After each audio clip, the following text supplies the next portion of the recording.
Friends, कैसे हैं आप सब लोग। बच्चों, आज मैं आपको भौतिक विज्ञान कक्षा 11 के लिए दूसरा पार्ट शुरू कर रहा हूँ, दूसरा लेसन शुरू कर रहा हूँ। बच्चों, ये जो लेसन है ये है मात्रक तथा मापन, यूनिट एंड मेजरमेंट। बच्चों, सबसे पहले सोचने वाली बात है कि मापन की आवश्यकता क्यों है। Need of measurement. What is the need of measurement. बच्चों, जैसा कि मैंने आपको भौतिक विज्ञान की डेफिनेशन से बताया था कि भौतिक विज्ञान की वह शाखा है जिसमें हम प्रकृति तथा प्रकृति से संबंधित जितनी भी घटनाएं हैं उन घटनाओं का अध्ययन करते हैं। साथ ही साथ हम इसमें भौतिक राशियों का भी अध्ययन करते हैं। हम अपने ज्ञानेंद्रियों के द्वारा भौतिक राशियों, जैसे माना दो वस्तुएं हैं, उन वस्तुओं का अनुमान लगा तो सकते हैं, लेकिन वास्तव में जो वास्तविक जो मेजरमेंट होता है वो सही हो ये आवश्यक नहीं है। उदाहरण के लिए हमारे पास दो बॉल हैं, एक फुटबॉल है और एक हॉकी की बॉल है। तो हम अनुमान से कह सकते हैं कि हॉकी की बॉल जो है वो जो है फुटबॉल की बॉल से छोटी है, या हॉकी की बॉल और क्रिकेट की बॉल की यदि हम तुलना करें तो तुलना करने पे यह संभव नहीं है कि हम उनका अनुमान जो है सही तरीके से लगा पाए। ठीक है, तो इसके लिए जो है किसी भी वस्तु का, किन्हीं दो वस्तुओं के समान गुणों का अध्ययन करने के लिए, एग्जैक्ट पता करने के लिए किस चीज की आवश्यकता होती है, मापन की आवश्यकता होती है। और मापन जो है हम कह सकते हैं कि विज्ञान की क्या है, एक नींव है। ठीक है, मापन के ही द्वारा हम वस्तुओं की जो है आकृति का, लंबाई का क्या कर सकते हैं, उसके भार का पता कर सकते हैं। मेजरमेंट के द्वारा ही हम उनका आकलन कर सकते हैं। तो बच्चों, इसमें जो है हम पढ़ रहे हैं भौतिक राशियां। भौतिक राशियां इनको कहते हैं फिजिकल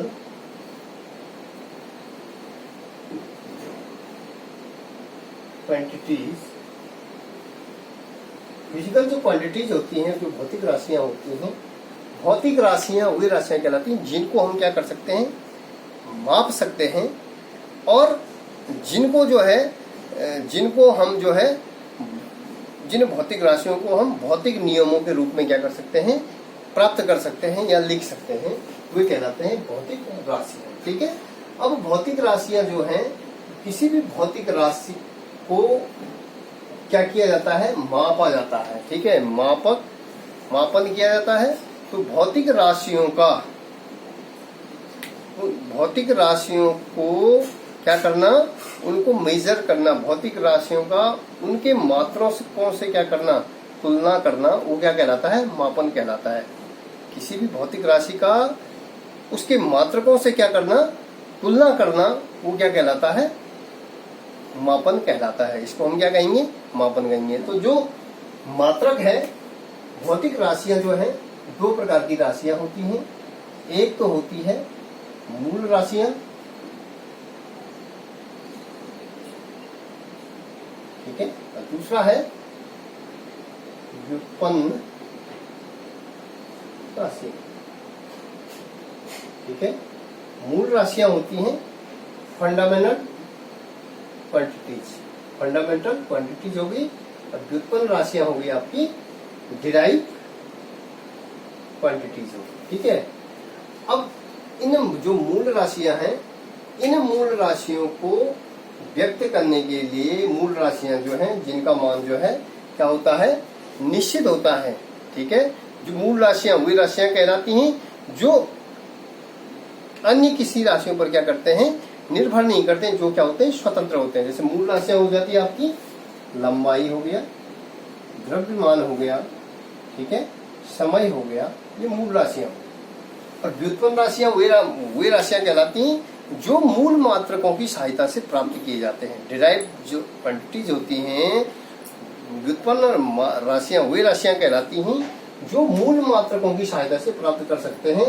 जैसे हम कह रहे हैं वेग बराबर चाल बटे समय, मतलब हम इसको जो है किससे प्राप्त कर रहे हैं, मूल राशियों से प्राप्त कर रहे हैं। जैसे त्वरण हो गया, तो त्वरण हो गया वेग बटे समय। ठीक है, इसको भी हम किससे कर रहे हैं, मूल राशियों से प्राप्त कर रहे हैं। साथ ही साथ यदि हम जो है बात करें कि हम बल को निकाल रहे हैं, तो बल भी क्या होगा, m गुणा लिया। ठीक है, द्रव्यमान तथा त्वरण से, द्रव्यमान से हम क्या कर रहे हैं, प्राप्त कर रहे हैं वे भौतिक राशियां जिनको व्युत्पन्न राशियां वे राशियां कहलाती हैं जिनको हम मूल राशियों से क्या करते हैं, प्राप्त करते हैं। ठीक है, वो कहलाते हैं व्युत्पन्न राशियां। अब हम आते हैं बच्चों मात्रक। किसी भी भौतिक राशि का जो मापन होता है वो मापन करते हैं हम। तो मापन के लिए मैंने कहा कि भौतिक राशियों का मात्रकों से जब तुलना की जाती है वो कंडीशन कहलाती है मापन। तो मापन में जो हम लेते हैं, किसी भी भौतिक राशि का मापन ज्ञात करने के लिए, किसी भी भौतिक राशि को मापने के लिए दो चीजों की जानकारी आवश्यक है। एक तो जैसे माना मैं कहता हूं कि कोई वस्तु जो है, माना ये है 5 ए और बी, ये 5 मीटर है, तो हम इसको कह सकते हैं ए बी की जो लंबाई है वो 5 मीटर है। तो भौतिक राशियां किन चीजों पे, किसी भी भौतिक राशि का जो मापन है, भौतिक राशि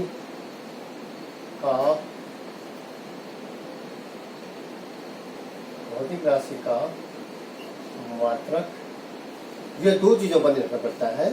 मात्रक दो बातों पर निर्भर करता है। क्या करता है, दो बातों पर निर्भर करता है। नंबर 1 मात्रक पर, दूसरा आंकिक मान पर। तो जो मात्रक होते हैं, मात्रक जिनके द्वारा जो है किसी भी भौतिक राशि को मापा जा रहा है वो मात्रक कहलाएगा। ठीक है, जिसका क्या मान होता है, जिसका मान जो है निश्चित होता है और एक मानक के अनुसार, ठीक है, एक स्टैंडर्ड मानक के अनुसार जो है उसको मेजर किया जाता है। जैसे उदाहरण के लिए 1 मीटर है, तो 1 मीटर में 100 सेंटीमीटर होते हैं, ये निश्चित है। ठीक है, एक स्टैंडर्ड मानक है 100 सेंटीमीटर बराबर 1 मीटर। ठीक है, तो 1 मीटर माना सपोज हम मेजर कर रहे हैं, तो इसमें जो है कितने सेंटीमीटर होंगे, 100। तो एक स्टैंडर्ड जो वैल्यू होती है वे क्या होते हैं, मात्रकों में होते हैं, वो समय के साथ परिवर्तित नहीं होते हैं। ठीक है, तो सब ये तो मापन मात्रक हो गया। और दूसरा हो गया आंकिक मान। आंकिक मान पर निर्भर करता है, कोई भी भौतिक राशि का जो मापन होता है वो दो चीजों पर निर्भर करता है, एक मात्रक पर, दूसरा उसके आंकिक मान पर। आंकिक मान माना हम कहते हैं कि किसी वस्तु की जो लंबाई जो है 5 मीटर है, तो हम कहेंगे 5 तो क्या हो गया आंकिक मान, और मीटर क्या हो गया उसका मान। ठीक है, अब यदि हम इसी को हम जो है किस पे मेजर करते हैं, सेंटीमीटर में करते हैं, तो चूंकि आप जानते हैं 1 सेंटीमीटर बराबर 100 सेंटीमीटर बराबर 1 मीटर। ठीक है, यदि 5 मीटर को हम मेजर करें 5 मीटर को, तो यदि हम सेंटीमीटर की बात करें तो ये हो जाएगा 500 सेंटीमीटर और ये हो गया 5 मीटर। ठीक है, यदि हम जो है इसकी बात करें, मिलीमीटर की बात करें, 1 सेंटीमीटर में 10 मिलीमीटर, तो 500 मीटर में 5000 मिलीमीटर हो गया। और ये जो है, ठीक है, ये 5 मीटर की है। तो बोलने का मतलब है कि किसी भी भौतिक राशि का जो आंकिक मान है, ठीक है, किसी भी भौतिक राशि का आंकिक मान और मात्रक एक दूसरे के क्या होते हैं, व्युत्क्रमानुपाती होते हैं। कि जैसे जैसे हम छोटी छोटी यूनिटों को, यदि हम मात्रक की छोटी छोटी इकाइयों को हम लेंगे तो उसका मान जो है बढ़ता रहता है। ठीक है, उसका जो मान होता है, आंकिक मान होता है, वो बढ़ता रहता है। माना हमने मीटर में देखेंगे आप, जैसे मैंने मीटर में नापा तो 500 मीटर में नापा 5 मीटर है। सेंटीमीटर में नापा तो वैल्यू बढ़ गई, आंकिक मान बढ़ गया। मिलीमीटर में नापा तो उसकी आंकिक मान वैल्यू बढ़ गई। तो बोलने का मतलब है कि किसी भी भौतिक राशि का जो मापन है वो दो चीजों पर निर्भर करता है, एक तो मात्रक पर, दूसरा उसके आंकिक मान पर। इसलिए बच्चों हम कह सकते हैं कि किसी भी भौतिक राशि की जो क्वांटिटीज होती है वो किस पर डिपेंड करती है, एन यू पर। यू क्या है, यूनिट, और एन क्या है उसका आंकिक मान। यू क्या है, यूनिट मतलब इकाई, और एन क्या है, आंकिक मान, आंकिक मान। तो हम जो ये रिलेशन होता है, तो माना यदि हम इसको लिखें तो Q बराबर एन यू, या कहीं पे किसी यूनिट में जो है आंकिक मान, जैसे 5 से मीटर की बात कर रहा हूं तो 5 N1 की वैल्यू 5 होगी, यूनिट होगी मीटर में। और वही वैल्यू यदि हम बात करते हैं कि N1 को हम किसमें, मतलब हम यदि इसको चेंज करें किसमें, सेंटीमीटर में, तो ये हो जाएगा N2। यू को चेंज करें तो ये हो जाएगा U2। ठीक है, यू मात्रक को किसमें लिख दिया, सेंटीमीटर में। ठीक है, तो ये हो जाएगा। तो वैल्यू क्या हो जाएगी इसकी, क्वांटिटी, इसके क्वांटिटी में कोई फर्क नहीं पड़ता है। ठीक है, यदि हम अलग अलग मात्रकों से भी इसको मापते हैं, मात्रकों की छोटी से छोटी इकाइयों में हम इसको मापते हैं, तो उसका जो परिणाम में परिवर्तन नहीं होता है। ठीक है, तो इसलिए बोल सकते हैं Q बराबर N1 U1 बराबर N2 U2। ये जो है बहुत ही इंपॉर्टेंट जो है, ये बहुत ही इंपॉर्टेंट जो है हमारा सूत्र है। तो बच्चों जो मात्रक होते हैं वो मात्रक क्या होते हैं, निश्चित होते हैं, और उनका जो है एक निश्चित परिमाण होता है जो समय के साथ परिवर्तित नहीं होता है। ठीक है, अब है मात्रक, मात्रकों के गुण, मात्रकों के गुण। मात्रकों का जो पहला गुण है कि ये क्या होते हैं, इनका मात्रकों का मान जो है निश्चित होता है। जो मात्रक होते हैं उनका मान क्या होता है, निश्चित होता है। ये आसानी से प्राप्ति, मात्रक क्या होते हैं, आसानी से प्राप्त किए जा सकते हैं। मात्रकों को जो है, मात्रक क्या होते हैं, समय के साथ परिवर्तित, मात्रकों का जो मान है वो समय के साथ परिवर्तित नहीं होता है। मात्रकों पर ताप दाब का प्रभाव नहीं पड़ता है, भौतिक परिस्थितियों का प्रभाव नहीं पड़ता है।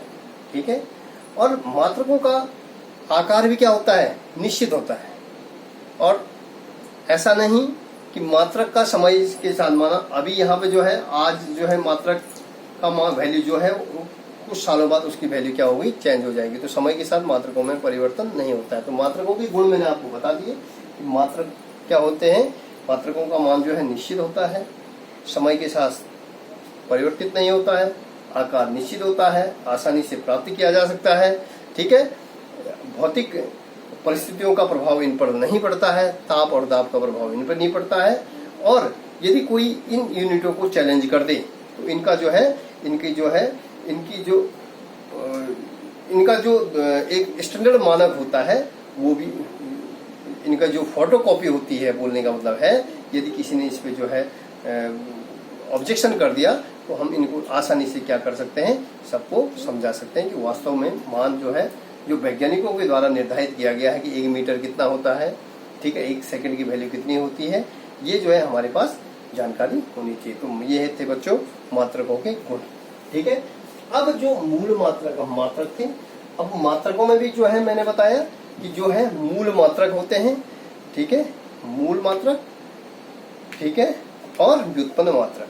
मूल मात्रक मैंने आपको बता दिया, मूल मात्रक जो क्या होते हैं, अन्य मात्रकों की सहायता से प्राप्त नहीं किए जा सकते, मतलब जो स्वतंत्र होते हैं, जो अन्य मात्रकों पर निर्भर नहीं करते हैं।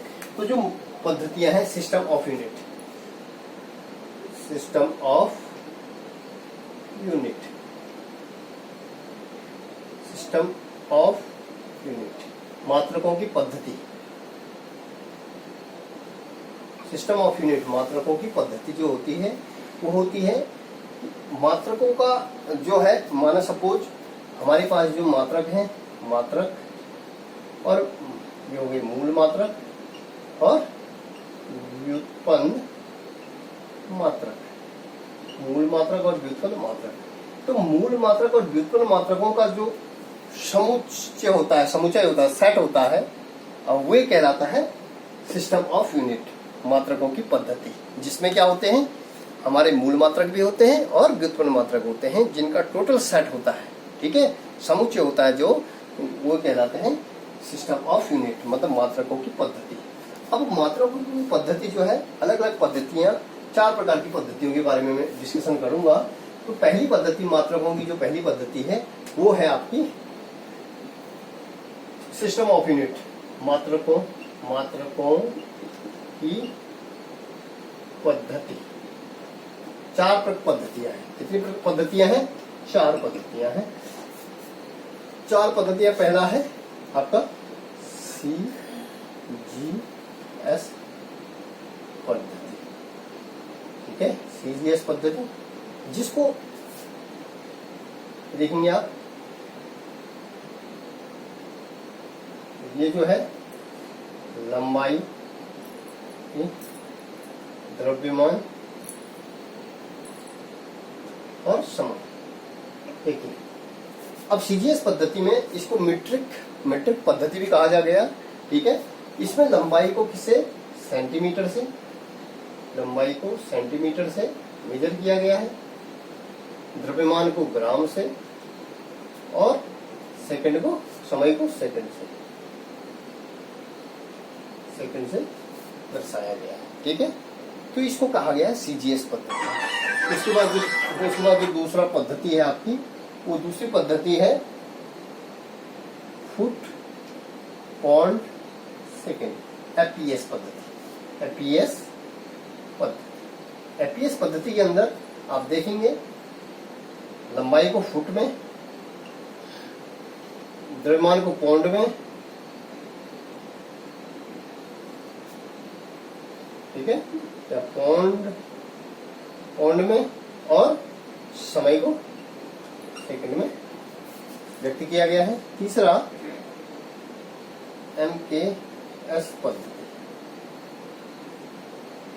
एमकेएस पद्धति में लंबाई को मीटर, ठीक है, द्रव्यमान को किलोग्राम, ग्राम, और समय को सेकंड के रूप में जो है व्यक्त किया गया, ठीक है। तो जो सीजीएस पद्धति है उसका जो मॉडिफाइड रूप है वो है एमकेएस पद्धति, ठीक है। अब जो है हमारे पास जो चौथी चीज आई, वो चौथी चीज है एसआई पद्धति, जिसको कहते हैं international system of unit. International system of unit, अंतरराष्ट्रीय पद्धति, इसको कहते हैं अंतरराष्ट्रीय पद्धति, ठीक है। अंतरराष्ट्रीय पद्धति जो होती है, ये जो है पूरे विश्व के अंदर, ये जो है पूरे संसार के अंदर, पूरे देशों के अंदर ये मान्यता प्राप्त होती है, जिसमें एसआई पद्धति में मूल मात्रकों की संख्या कितनी है?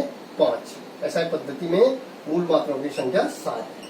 सॉरी, एसआई पद्धति जिसमें जो है पूरे विश्व के अंदर, पूरे संसार के अंदर जो मूल मात्रक होते हैं उनको माना जाता है, जिसको हमने नाम ही है इंटरनेशनल सिस्टम ऑफ यूनिट, अंतरराष्ट्रीय पद्धति, जो सभी देशों द्वारा मान्यता प्राप्त है और इसको सभी लोग मानते हैं। तो जो मूल राशियां हैं वो मूल राशियां हैं, 7 मूल राशियां होती हैं, ठीक है। इन 7 मूल राशियों में आइए बात करते हैं मूल मात्रक। एसआई पद्धति के अंदर, एसआई पद्धति के अंतर्गत 7 मूल राशि, 7 मूल राशि, ऐसा पद्धति के अंदर कितने मूल मात्रक हैं? 7। तो 7 मूल मात्रक में पहला है आपका पहला, दूसरा, तीसरा, चौथा, पांचवा, छठवां, सातवां। जैसे सपोज लंबाई का मात्रक, जिसको हम किससे डिनोट करते हैं, जिसको हम लंबाई का मात्रक है आपका, जिसको जो है लंबाई का मात्रक जो है, ठीक है बच्चों, मान लो आप यहाँ देखो आगे।